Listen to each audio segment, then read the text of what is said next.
Hello everyone, welcome back to our channel Fight for your dreams.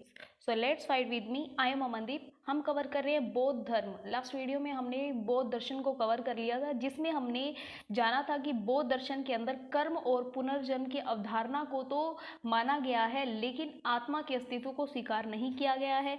उसके अलावा हमने देखा था वर्ण व्यवस्था पर इन्होंने चोट की है, स्त्रियों और निम्न वर्गों को संघ में प्रवेश दिया है, कृषि उत्पादन और महाजनी मुनाफाखोरी को इन्होंने स्वीकृति प्रदान की थी। उसके अलावा पाली भाषा में इन्होंने अपने दर्शन को लिखा, जिससे आम लोगों तक इनकी पहुंच बन सकी। इन सब चीज़ों को हमने लास्ट वीडियो में कवर कर लिया था। आज हम बौद्ध धर्म का सामाजिक क्षेत्र में क्या योगदान रहा, उस योगदान के बारे में जानेंगे। ठीक है, जैसे कि हमें पता है कि समाज के अनुरूप ही विभिन्न विभिन्न धर्मों का उद्भव हुआ था। उनमें से सबसे फेमस थे जैन धर्म और बौद्ध धर्म। दोनों पंथों ने अपने ढंग से तात्कालिक व्यवस्था को चुनौती दी थी। सबसे पहले ये साबित किया कि वर्ण जो पद्धति है, ये जो इन्होंने जाति के आधार पर ये जो पद्धति बना दी है, शुद्धा, वैश्या, ठीक है, क्षत्रिय और ब्राह्मण, ये जो इन्होंने वर्ण व्यवस्था बना दी है, ये कोई ईश्वर के द्वारा बनाई गई नहीं है, ये मानव निर्मित है। उन्होंने मानवीय आधार पर इसका खंडन किया। उन्होंने कहा कि ये बिल्कुल भी जायज़ बात नहीं है। जैन और बौद्ध धर्म ने जन्म आधारित वर्ण व्यवस्था के स्वरूप को चुनौती दे दी थी। ठीक है, कहने का मतलब ये है कि इन्होंने जो वर्ण व्यवस्था बनाई थी ब्राह्मणों ने, उसको चुनौती दी थी। निचले वर्ग के अस्तित्व को भी इन्होंने स्वीकार कर दिया।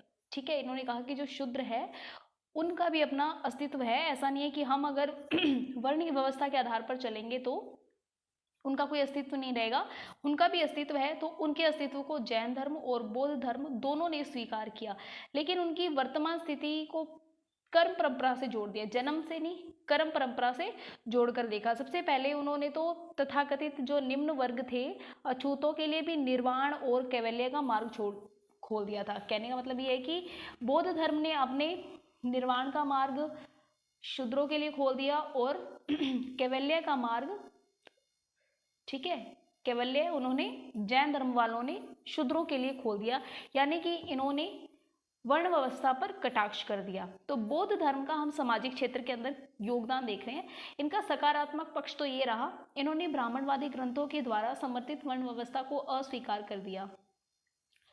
जो बौद्ध धर्म था बौद्ध धर्म था, उन्होंने जो ब्राह्मणों ने जो वर्ण व्यवस्था बनाई थी, सबसे पहले आते हैं ब्राह्मण, ठीक है, फिर आते हैं क्षत्रिय, फिर आते हैं वैश्य और फिर आते हैं शुद्धा, ठीक है, शूद्र यानी कि, ठीक है।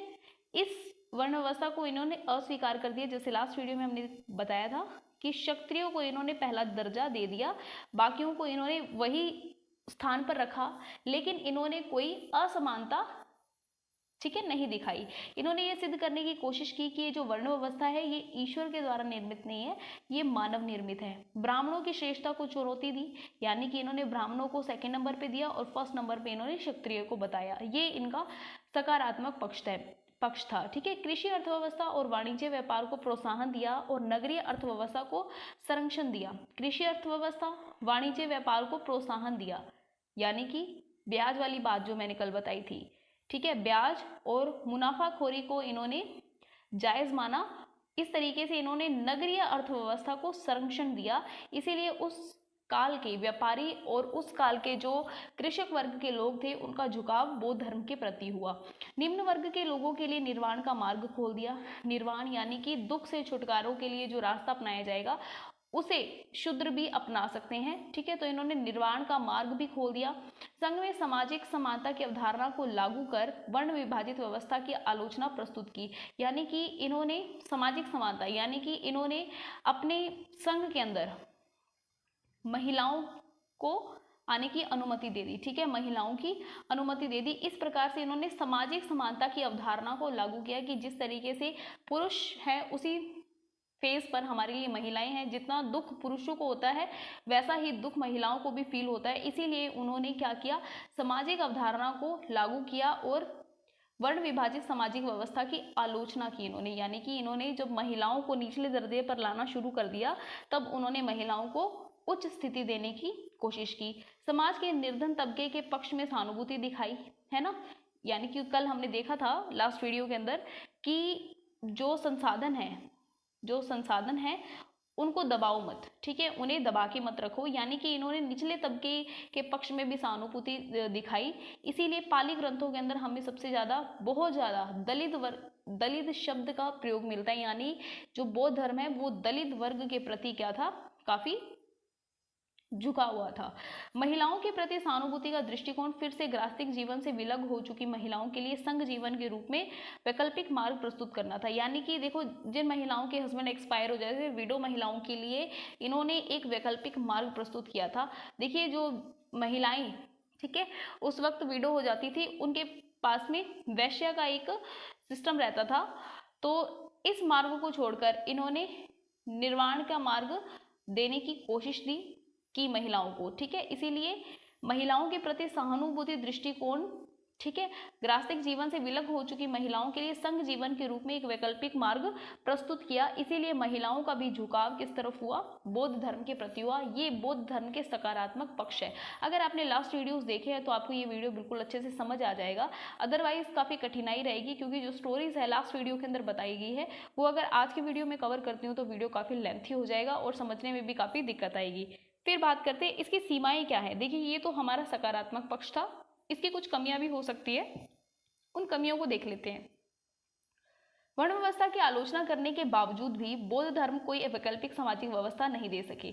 देखिए, वर्ण व्यवस्था की इन्होंने कहा कि ब्राह्मण है, क्षत्रिय है, शूद्र है, वैश्य है, इन सब की इन्होंने आलोचना तो की, लेकिन कोई अलग से सामाजिक व्यवस्था ये नहीं दे सके। हालांकि इन्होंने कहा कि सामाजिक विभाजन कर्म के आधार पर होना चाहिए, ठीक है, लेकिन फिर भी वर्ण व्यवस्था को पूरी तरीके से ये नकार नहीं सके। कहीं ना कहीं इन्होंने, चलो जन्म के आधार पर इन्होंने नहीं स्वीकारा, लेकिन कर्म के आधार पर तो इन्होंने स्वीकार ही लिया, ठीक है। तो फिर भी ये सामाजिक विभाजन की ये आलोचना तो कर पाई, लेकिन हमें अलग से कोई एक व्यवस्था नहीं दे पाई, सामाजिक व्यवस्था नहीं दे पाई, ठीक है, अलग से कोई सामाजिक व्यवस्था नहीं दे पाई। चाहे इन्होंने जन्म के आधार पर कटाक्ष किया कि वर्ण व्यवस्था गलत है, पर इन्होंने कर्म के आधार पर वर्ण व्यवस्था को स्वीकार कर लिया था। महात्मा बुद्ध ने संघ व्यवस्था में तो समानता का सिद्धांत स्वीकार किया, किंतु सामाजिक व्यवस्था में समानता के आदर्श को नहीं बनाए रख सके।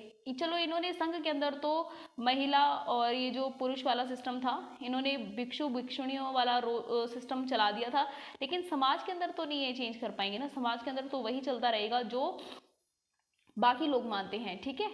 तो इस तरीके से क्या कह रहे हैं ये, कि महात्मा बुद्ध ने संघ व्यवस्था में तो समानता का सिद्धांत स्वीकार कर लिया, लेकिन सामाजिक व्यवस्था में वे समानता को आदर्श नहीं बना के रख सके। इस प्रकार उन्होंने आदर्श और यथार्थ के बीच विभाजन बनाए रखा, कि जो उन्होंने अपने संघ के अंदर तो उन्होंने आदर्श रूपी सिस्टम को बना लिया, लेकिन समाज के अंदर यथार्थ जो एक्चुअल में चल रहा है उस विभाजन को नहीं टाल सके, उस विभाजन को वो बनाए रखा उन्होंने, ठीक है। तो ये पॉइंट आपको समझ आ गया होगा, क्लियर है। वर्ण व्यवस्था की आलोचना तो उन्होंने की, लेकिन वैकल्पिक मार्ग वो दे नहीं पाए, कि चलो आलोचना आप कर रहे हो, कोई और रास्ता बता दीजिए, और रास्ता वो दे नहीं पाए, ठीक है। महात्मा बुद्ध ने संघ के अंदर तो समानता के सिद्धांत को स्वीकार कर लिया, लेकिन समाज के अंदर इस व्यवस्था को नहीं टाल सके।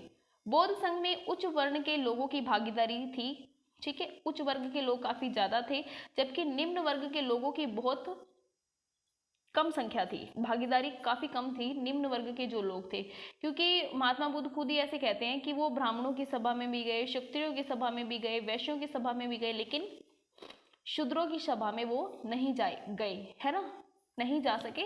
तो इस तरीके से बौद्ध संघ में उच्च वर्ग के लोगों की भागीदारी ज्यादा थी, निम्न वर्ग के लोगों के प्रति उनका इतना आकर्षण नहीं रहा, शूद्रों के प्रति, ठीक है। लेकिन फिर भी रहा, लेकिन इतना ज्यादा नहीं रहा, क्योंकि भागीदारी बहुत कम रही है, बहुत कम लोग आकर्षित हुए हैं। हालांकि आए हैं, पर बहुत कम लोग आए हैं, जितने उच्च वर्ग के लोग थे उतने निम्न वर्ग के लोग नहीं थे। महात्मा बुद्ध ने पुरुष व महिलाओं के बीच एक प्रकार की विषमता को बनाए रखा।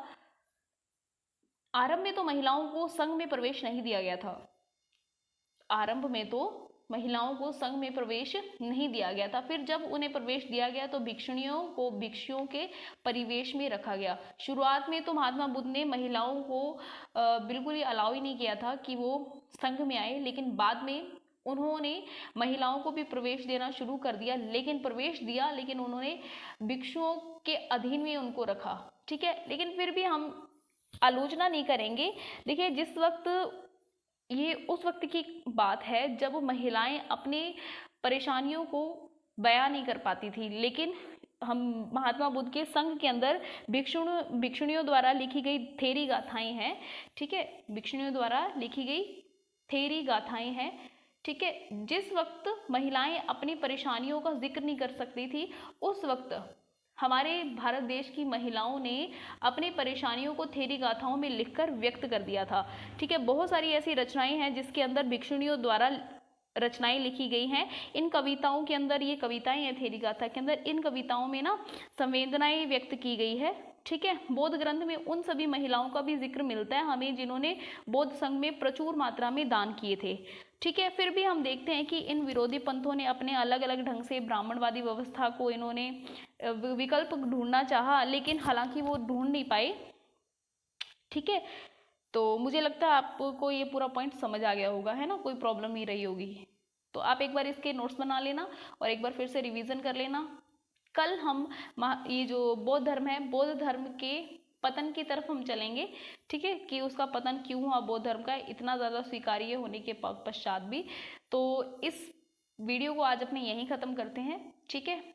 तो आई होप ये वीडियो आपको समझ आया होगा, अच्छा लगा होगा। अगर हाँ तो वीडियो को लाइक कर दें, शेयर कर लें और सब्सक्राइब कर लें। Thanks for watching, bye, take care, जय हिंद।